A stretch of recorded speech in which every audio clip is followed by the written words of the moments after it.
Hey everybody, welcome to Drive Thru Review 683. Today we're going to talk about the Top Gun strategy game. This is a game from 2 to 4 players, designed by Prospero Hall, and those are the folks that brought us Jaws and Horrified and Funkoverse and Villainous and a lot of other games last year. So this is set in the Top Gun universe. It's based on the first movie that came out during the 1980s. It has a volleyball mode and then like a dogfighting mode. Let's go down to the table and we'll talk about how it works, and then I'll come back and tell you what I think of it. Okay, here I've got most of the components set up here. On the left-hand side, you can see there's kind of a volleyball court here with some face-down cards. This is the first phase of each round that you're going to play. You're always going to play a volleyball phase. And then you're going to move into the dogfighting phase. And you're going to go back and forth until at the end of one complete round. So after volleyball and after dogfighting, one player has at least 12 points. So if at the end of the round one or more players has more than 12 points, whoever has the most points is the winner. If it's a tie, then we're going to play one final match of volleyball, and that will act as the tiebreaker. Now the volleyball match is actually going to affect some of the players' abilities and skills in the dogfighting. So first let's take a look at how the volleyball phase actually works. So players will randomly determine a start player at the very beginning of the game to see who serves the ball. So they will get the ball token here and be able to serve it across the net to the other player. The opposing player will then get a bump save card that they can play once on that round. And then in future rounds, whichever team went first in the previous round during volleyball, the other team will go first on the next round, and then it'll just flip back and forth. So for argument's sake, let's say the other player on this side of the table starts with the ball. They're going to serve it, and by serving it, they're going to put it on one of these face down cards. Now these cards are pre-arranged. There's a little bit of a sorting, and everybody kind of arranges them a little bit like a shell game, and they'll put different kind of moves and things down. But for sake of teaching the game, I'm going to flip all of these face up now. So now I've revealed to you secretly what these cards are. The other player can't see them, but of course you can take a peek and look at what these are in case you forget how things are arranged. So let's say the other player there, we'll call him Billy, is going to serve it. He will pick a card. Let's say he picks the one here in the middle. It's going to look there, and then on most turns we're just going to flip over that card and then reveal it and then respond accordingly. So if we reveal a set card, very simply what we can do, you can see by the iconography here, is move the ball one space left or right, up or down, no diagonal. And that's what a set card will do. Whereas a bump can do the same thing, but you can go 1 or 2 spaces, and that can also be over the net, and a set could be over the net as well. So I could do 1, 2 spaces here, and then it will land on the appropriate card, and then this player will have to reveal whatever card it lands on. One thing we might want to do is, if we landed on this set, we could either bump it up to here, which allows us to bump it across the net, or we could bump it one spot to the right because we know we have a spike there. We'll now reveal the spike, and a spike allows you to choose any card on your opponent's side. So let's just randomly do this. We'll choose that one and we'll land it there and spike it. They will reveal this. So in this case, then it would say bump, maybe 1, 2 spots up to here. And then let's reveal this one here. And that's another bump like so. So they could bump it somewhere on their side or bump it across the net there. Now note that you can't use more than 3 cards or 3 moves on your turn, otherwise you're going to forfeit that turn, and then your opponent's going to serve it. When your opponent serves it, again, it's like a spike. They can just put it wherever they want. What you're trying to do with all of these moves is reveal all 3 of your opponent's whiff cards before you get yours revealed. So once one of the teams has their 3rd whiff card revealed, that team has lost the match, and then the other team will have a little bit of an advantage going into the dogfighting. Now the other effect of a whiff card is it's going to grant your other team more abilities and things during the dogfighting. So you can see this one says the blue team draws 1 green pilot tile.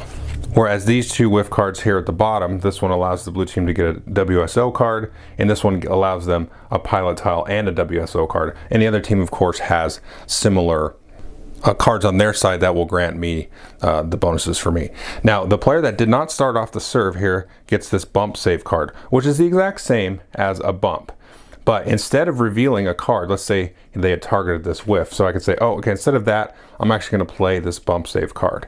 Now, you might do it even though it's not going to hit a whiff card. If they hit the set, I could sort of be a little bit catty about it and just say, oh, you know, instead of that, I'm going to play this bump save card. And there's a few reasons you might do it, because you might do it instead of a spike, because you played in the right spot. It's like, well, I could, by doing a bump, I could reveal a card on your side without doing the spike, get them to think that the spike is a whiff, and then, you know, then they try to hit it again next time and it's a spike, and so on. So it's very simple. You just arrange all the cards, and then you go back and forth until one team has 3 whiffs. And again, the whiffs will give you bonuses as well. So even if you get like 2 whiffs on the other team and they got the third on you, you're still gonna get some bonuses.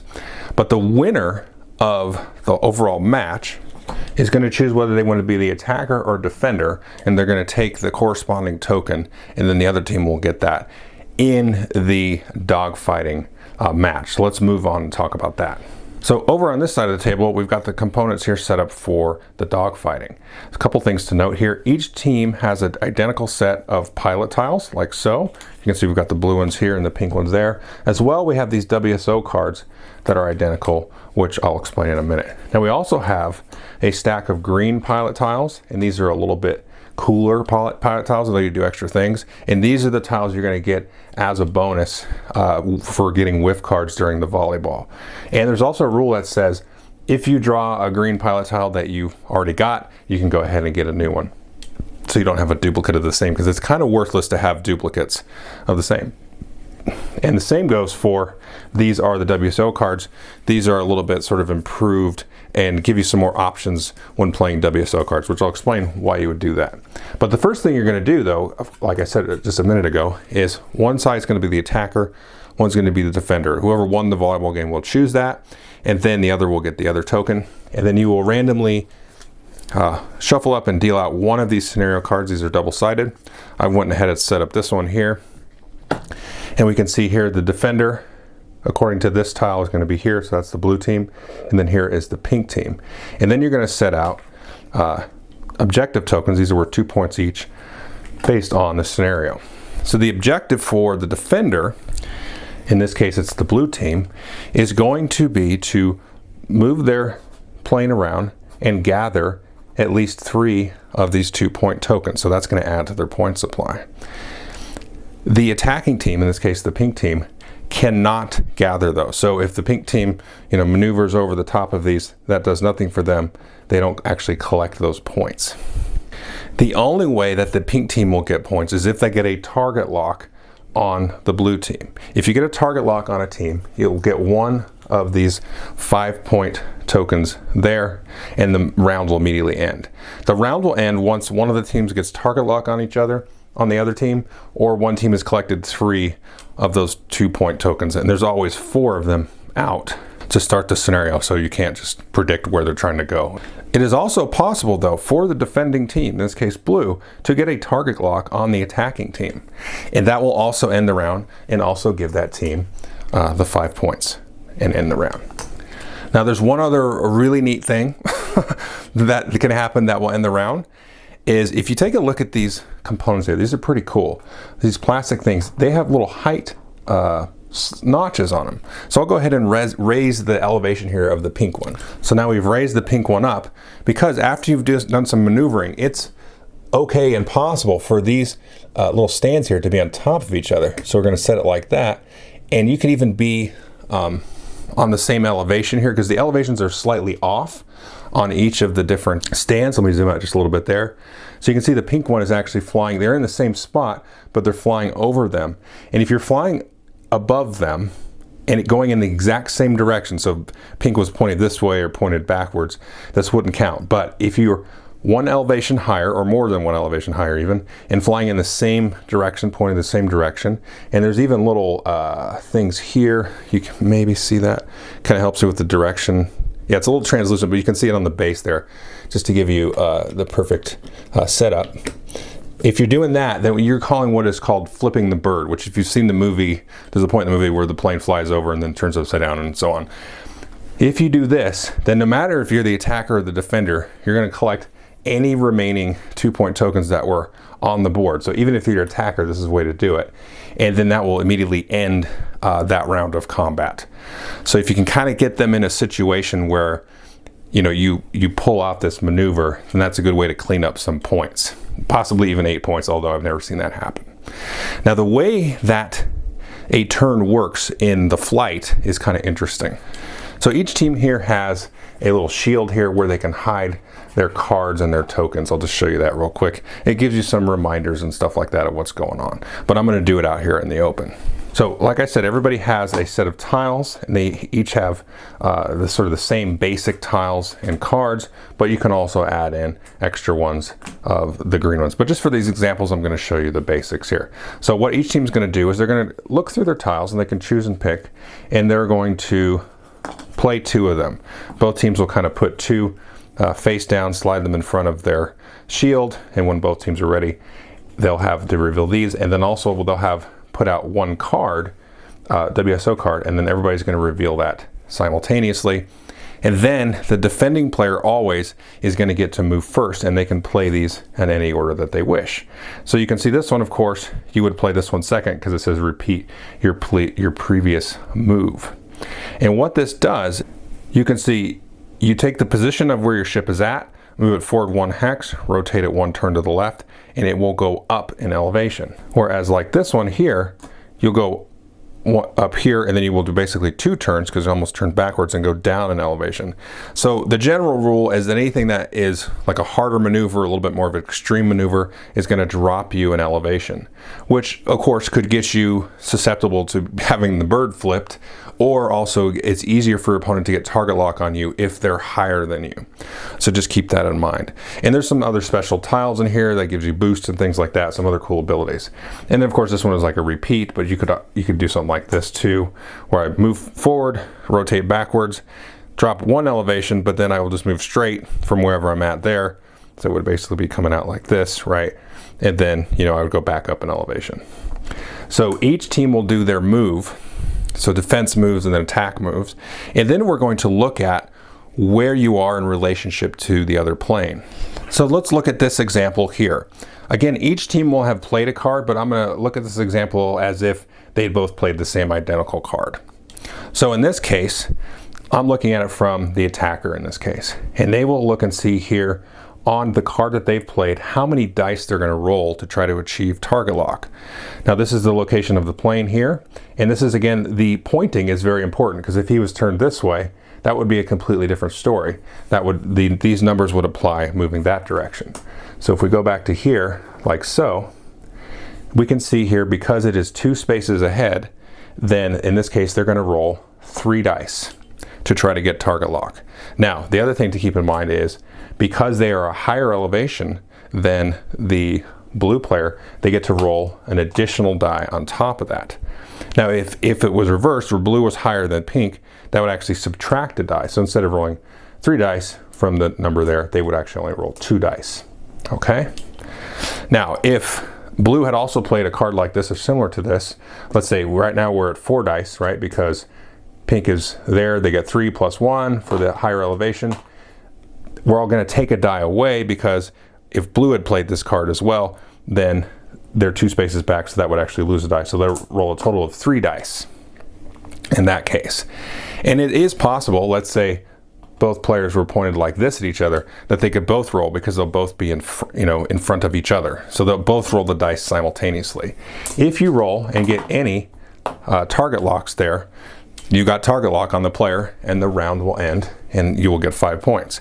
And it is possible that both players would target lock each other, and they would each get 5 points. So that's a very simple kind of way to do it. And you get some more interesting configurations here with the green cards. You can see here you can actually target stuff kind of off to the side. So it's good to get these kind of layouts there. So that's the gist of how you play the game. Again, you go back and forth until one team at the end of the round there has 12 or more points, and then ties are broken by a final volleyball match. Okay, so that is Top Gun. So let's go through my 3 sort of pillars of reviews. The playtime, the box doesn't mention a playtime. I'd say half hour, maybe even faster, kind of depending on how the game goes. I wouldn't say much longer than half hour. Now, player count for the other pillar, the box says 2 to 4 players. I really think this is a 2-player only game. Now, we actually, at my game group, last week we tried it with 6 players just to kind of introduce more people to the game because people were interested to try it. And so 6 players is way too much. We had 2 teams of 3. Don't ever do that. There's just not enough going on. And I would say as well, there's not enough going on for 4 players, especially like during the volleyball match. There's not enough that's happening to keep 2 players engaged at the same time. With the dogfighting phase, there can be some interesting discussion. Basically, one player controls the tiles, one player controls the cards. But even then, that's still, I just would not recommend it as a 4-player game, other than maybe to introduce new people so everybody gets a chance to try the game. I saw some AP happen when we played it with teams like that. You know, with the dogfighting, it was like, come on, guys. Like, this is Top Gun. This is not, Terra Mystica here. Anyway, so I would say it's just a straight 2-player game. I would only recommend it at that player count. Now, what is the game like? I don't really know, other than I would say it's like Jaws from last year. And it's only really like Jaws from last year because in that game, there was also the 2 kind of modes of the game. You had sort of Act 1 and Act 2 in that game. Act 1 was, Amity Island, and the shark running around eating people, and other players trying to discover where the shark was at, kind of narrow it down, and then you flip the board, and then it was like the boat, the grand finale of the movie, the big boat scene on the orca boat, and so this has a similar idea. Although it's not just, play Act 1, play Act 2, there's a bouncing back and forth here between volleyball and the dogfighting. And so here's the thing about that. I love that part of the game. I love that they made the volleyball influence the dogfighting because that makes absolutely 0 sense. But I love that it makes 0 sense because if you think about it, if you take a step back and you say, okay, so if they wanted to do that kind of 2 phases of the game, how would that really work? Because in the movie, they kind of go through training, they do some dogfight kind of skirmishes and scenarios, and then they come back down and they study it and they watch the film and all that. And then at the end of the movie, they have, spoilers, but they have a big real fight with some MiGs from some country. I'm not sure what country. I assume Russia or something at that time, or Soviet Union, but they never really say, I don't think. And so they have the big dogfight at the end. So that doesn't really have like that narrative arc. It kind of does, but it doesn't really have that strong narrative arc like Jaws does because you're going back and forth and you're playing volleyball. So you say, well, also, how does volleyball, you win the volleyball game, so you have better pilot abilities? That doesn't make any sense. But have you seen Top Gun? Top Gun is just this very 1980s, like, I don't have the movie critic vocabulary, but it's like this dude bro movie, where it's like these egos are just, on display the entire movie because it's kind of trying to portray sort of the arrogant, naval combat pilot and kind of the level of arrogance that you need. I mean, it's kind of the point of the movie in some ways, is you need that level of arrogance to, fly these huge multi-million-dollar machines where you're going like Mach 10 and all this stuff, and you need a certain amount of arrogance to, kind of pull that off and not just crumble in the face of like what you're actually doing. And so you could say that's kind of the point of the movie. It's kind of a feel-good, rah, rah, rah, armed forces kind of movie kind of thing as well. So there's a lot of things kind of playing. I love the movie. I mean, I was probably at the perfect age to see it. I think it was, I don't remember what year it came out. It was probably like 8, 9, 10, something like that. Maybe a little bit older. I could have been like a junior high, maybe like 12. I don't remember exactly what year it came out. But I remember going, just being blown away by it in terms of the special effects with the, the F-14s or whatever they were flying. So the thing that I love about that is they're like, volleyball, you got to win the volleyball game to go and then give you bonuses, over the course of the game. And this is great. This is a great sense of humor to approach the game with. I'm like, immediately when I saw that, I gotta be honest with you, I was like, they have a volleyball mode? What? This is great. I'm already like 50% there with the game when they tell me you play volleyball and then you do dogfighting. And I'm like, that's the testosterone. You know what I mean? Like, that is the movie. That's what it's about. And these guys are competing at everything that they do, right? They compete at just everything in the movie. If you watch it, it's just constant competition. You would almost think in some ways that if you watch the movie, the guys are not really on the same team. Like, are you fighting for the same country? It's just that subtext there of that kind of thing. And I think that is just a really fun and interesting approach to the game, because they're not really like trying to make a narrative thematically sensical thing. They're trying to get at that sort of other vibe of the movie, that kind of 80s vibe, sunglasses on the beach, topless beach volleyball. Of course they're topless. Anyway, you know what I'm saying? Like, and then that migrates into this crazy F-14 battle kind of thing. And that's a very cool take, and it's a fun take. There's like a good sense of humor there. You have the different, sort of the different aspects of the movie, because it's not just about, the piloting and the fighting and stuff. It's about sort of that extra sort of musky mystique, if you will, that's sort of permeating the rest of the movie there. And so in sort of compounding that, they have these extra things, like, they have the flip the bird maneuver that you can pull off in the combat stage. And that's just a really interesting and fun thing to try to pull that off. And it actually works very well as a sort of a game mechanic, because you sort of have that threat and the danger of even like the defender in the combat scenario sort of pulling off, because there are cards that allow you to like stall and move backwards and go up or down. And so there's cool kind of maneuvers that you can do with the piloting stuff. And so I would say, okay, so let's talk about, that's all the kind of themey sort of stuff.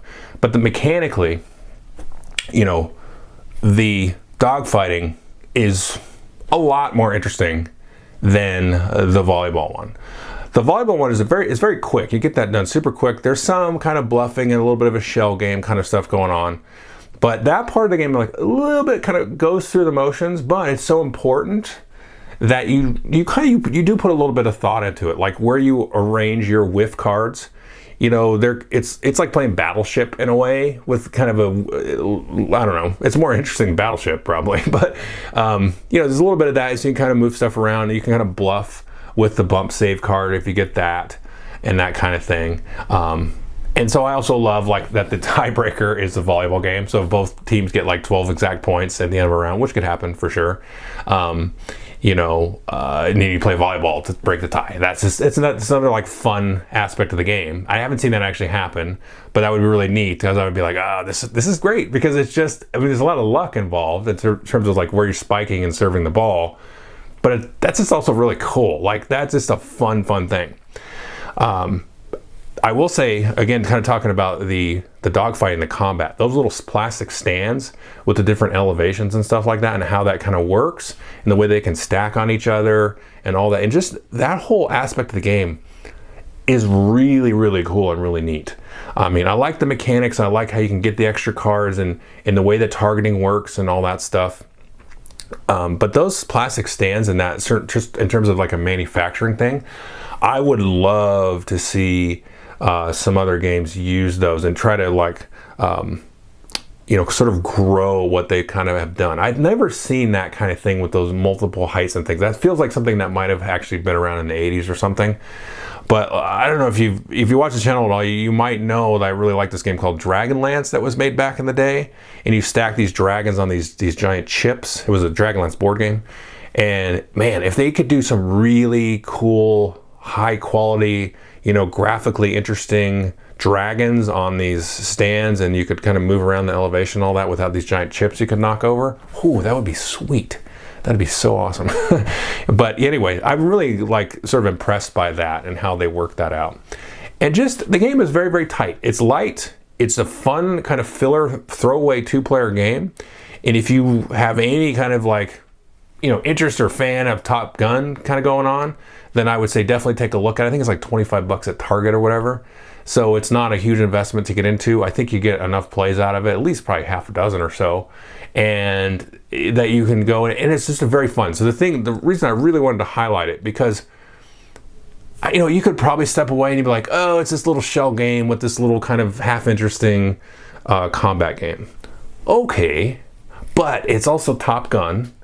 It's also like really leaning into that vibe of Top Gun, and not just being sort of narrowly focused on, this is a movie about, you know, aircraft combat. It leans into that whole like 80s machismo, all that kind of stuff, and you know, that kind of thing. So it just, that whole kind of just glitzy, arrogant vibe that is a lot of 1980s-ish stuff, it leans into that, and it does it in a super humorous, super fun way. And I'm like, that's cool that a game can actually have like a sense of humor going on about it. And then backed by solid, fun mechanics. So I think that's important, and I think that's interesting, and it makes me super excited about it. You know, there you go. Are you gonna say, somebody's gonna ask me, is it as fun as Jaws or Horrified? No, I'd probably say those are better games, and Jaws to me is an outstanding achievement, but I do like what this has done, and I think that you should have some recognition for sort of, you know, off the cuff, you know, kind of humorous kind of thing, that a game can do that and not just be munch, you know what I mean, like dumb dork humor. Like this is like legitimate kind of humor, like it lives beyond just haha funny flavor text that you see in a lot of games. So this is very, very interesting. And if you like Top Gun and you like, you know, you think the beach volleyball thing is just awesome and hilarious, then, you know, there you go for it. It's super fun. Okay, thanks.